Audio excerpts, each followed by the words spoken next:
রাজ্য সরকার ও পুলিশ প্রশাসনের প্রতি ধিক্কার জানিয়ে রাজ্যের দিকে দিকে আন্দোলনে সোচ্চার হলো আশাকর্মীরা।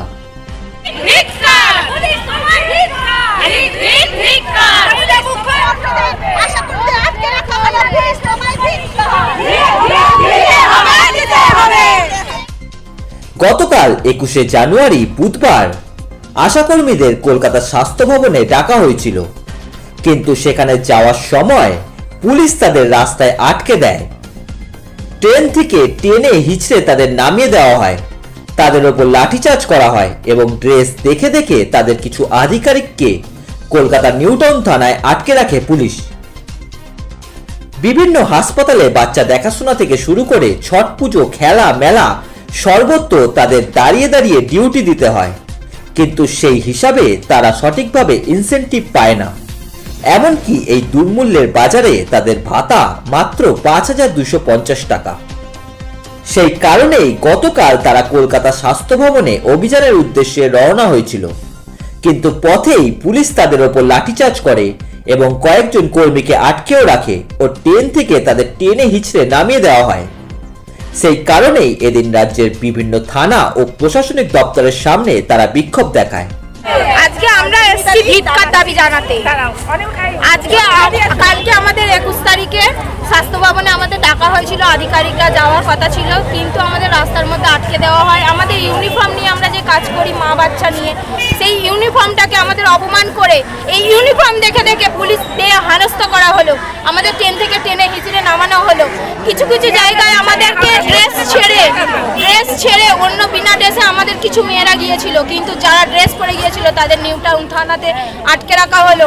আমাদের যে নেত্রী ইসমাতারা খাতুন, ওনাকেও আটকে রাখা হলো, যার জন্য আজকে আমরা ধিক্কার জানাতে, পুলিশ প্রশাসনকে ধিক্কার জানাতে, আমাদের রাজ্য সরকারকে ধিক্কার জানাতে আজকে আমাদের এই মিছিলটা হয়েছে। প্রতিটি স্টেশনে আশাকর্মীদেরকে টেনে পুলিশের লাঠিচার্জ করা হলো কেন? আমাদের এই ড্রেস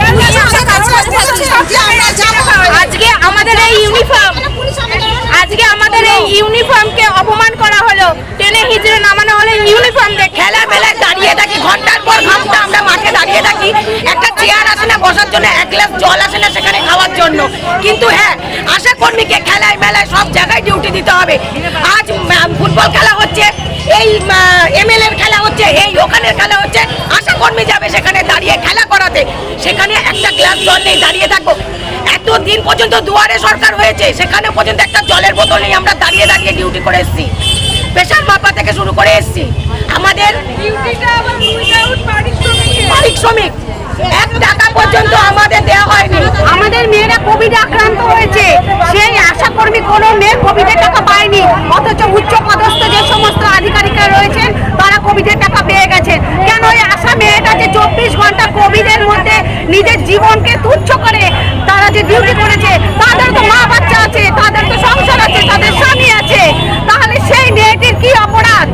তারা তো তাদের ন্যায্য দাবি চাইবেই। কোথায় আছে ৫,২৫০ টাকা? বলুন, ভাতা ৫,২৫০ টাকা আজকাল কি হয় আপনারা বিবেচনা করে বলুন।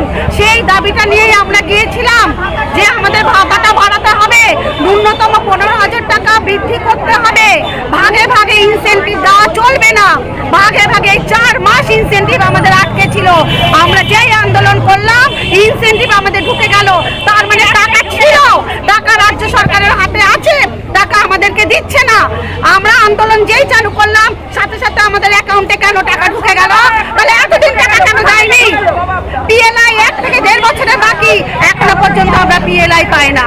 আমরা কাজ করি এনএম সিএইচ দিদিদের, হয়তো আমরা নিচে স্কেলে, কিন্তু আমরা গ্রাস লেভেল থেকে মানুষকে নিয়ে এসে তবেই কিন্তু আমরা দিদিরা তাদের রিপোর্টটা দিতে পারে, অথচ আমাদের সেখানে পারিশ্রমিক কম, দিদিদের বেশি, তবু সেটা আমরা ঠিক মতো পাই না।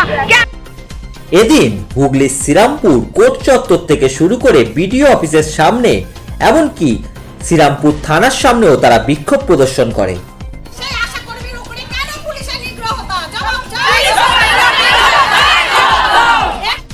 এরই পাশাপাশি গতকাল তাদের আন্দোলনে সামিল হতে গিয়েছিলেন বিজেপি নেত্রী লকেট চট্টোপাধ্যায়। কিন্তু তাকে কালো পতাকা দেখিয়ে গো ব্যাক স্লোগানও দেওয়া হয়। এদিন আশাকর্মীরা বলেন, আমরা কোনো রং চাই না, আমরা শুধু আমাদের দাবিটুকু চাই।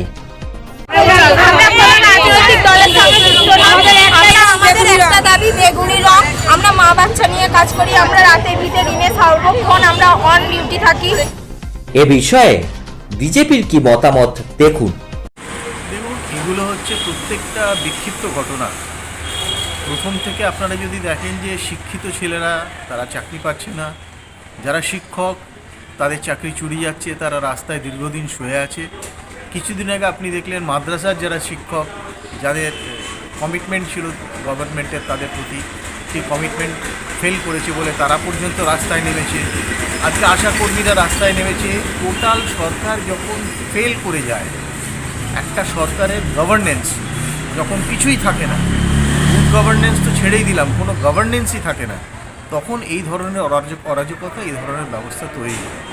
আবার এর মধ্যে আমার মনে হয় কিছু কিছু সরকারের পলিটিক্যাল স্টান্টও থাকে। যেমন মাদ্রাসা শিক্ষকদের শুনলাম যে খুব শিগগিরই তাদের নাকি অ্যাফিলিয়েশন দেয়া হবে, যেটা ওরা চাইছে। অর্থাৎ যেহেতু ভোটটা এসে গেছে, এদেরকে প্রথমে বিব্রত করো, এরা রাস্তায় নামুক, তারপরে আমি এদেরকে বলবো যে দেখো আমি তোমাদের জন্য দিয়ে দিলাম, আমরা তোমাদের জন্য আছি। এই ধরনের সরকার আমাদের এখন পশ্চিমবঙ্গে চলছে। কিন্তু যখন যেখানে পারছে সরকার কাজে লাগাচ্ছে। আজকে যদি সরকারের মুখ্যমন্ত্রীর কথায় পুলিশ কমিশনার ছোটে ফাইল স্ন্যাচ করার জন্য, চুরি করার জন্য, তো তাহলে এদেরকে যা বলবে এরা তো তাই করতে বাধ্য। আচ্ছা, এরই পাশাপাশি দেখা গেল যে গতকাল যখন আশা কর্মীদের আন্দোলনে বিজেপি নেত্রী লকেট চট্টোপাধ্যায় গেছিলেন, তাকে কালো পতাকা দেখানো হলো এবং তাকে তাড়িয়ে দেওয়া হলো। এদের মধ্যে কিছু ওই তথাকথিত বামপন্থীরা আসে, যারা সেকুলারিজমের কথা বলে বেশি, এবং যাদের জন্যই আজকে পশ্চিমবঙ্গের এই অবস্থা। তো তারা ওখানে থাকে ওই কালো পতাকাগুলো দেখাবার জন্য, যাতে বিজেপি যাতে ওর মধ্যে ঢুকতে না পারে। এটা আপনারা আগেও দেখেছেন, অভয়ের ক্ষেত্রেও দেখেছেন, এখানেও দেখলেন। এ বিষয়ে তৃণমূলের কি মত দেখুন। জানি না কেন এটা করছে। আমাদের নেত্রী মমতা বন্দ্যোপাধ্যায় এমনিতেই সহানুশীল ব্যক্তি, তিনি কোনো কারো কিছু হলে এমনিতেই করে দেন। এই আশাকর্মী আজকে বলছে নিশ্চয়ই, কিন্তু এটা তো ওনারা 400 টাকা দিয়ে কাজ শুরু হয়েছিল, আজকে নিশ্চয়ই বেড়েছে, আস্তে আস্তে তাদের বাড়ছে। আগামী দিনে নিশ্চয়ই মমতা বন্দ্যোপাধ্যায় চিন্তাভাবনা করেছেন তাদের কী করে বাড়ানো যাবে, কিন্তু আন্দোলন করে তো বাড়ানো যায় না, এটা আরও স্বাস্থ্য পরিষেবার ক্ষতি হবে। এবং থানায় কেন যাচ্ছেন আমি তাও জানি না। এনাদের কাগজ যথাস্থানে গেছে, তারা বিবেচনা করছে, নিশ্চয়ই আগামী দিনে এই ব্যাপারে চিন্তাভাবনা সরকার করছে। এটা সম্পূর্ণ সরকারের হাতের উপরে আছে। তারা তো দাবি করছে যে তাদেরকে বলে কালকে কলকাতা নিউ টাউন থানায় কিছু কর্মীকে আটকে রাখা হয়েছিল, সেই কারণে তারা থানা নিশ্চয়ই কোনো বিশৃঙ্খলা করেছে বলে আটকে রেখেছে। আন্দোলন জিনিস আছে, কিন্তু যদি কেউ বিশৃঙ্খলা করে সেটা তো নিশ্চয়ই পুলিশ পদক্ষেপ নেবে। তারা বলছে তারা ঠিকঠাক ইনসেনটিভস পাচ্ছে না। না, ইনসেন্টিভ ঠিক টাইমে দিয়ে দেওয়া হয়, যখন টাকা আসে আমরা ইনসেন্টিভ ঠিক মতো দিয়ে দিই, কোনো অসুবিধা হয় না, আটকে রাখা হয় না, মাইনেও টাইমে আমরা দিয়ে দিই। এখন তাদের ডিমান্ড তো মানুষের ডিমান্ডের শেষ নেই, ডেফিনেটলি তারা যেটা করছে ঠিক আছে, কিন্তু আগামী দিনে সরকার বাড়াবে এটা নিশ্চয়ই চিন্তাভাবনা হচ্ছে।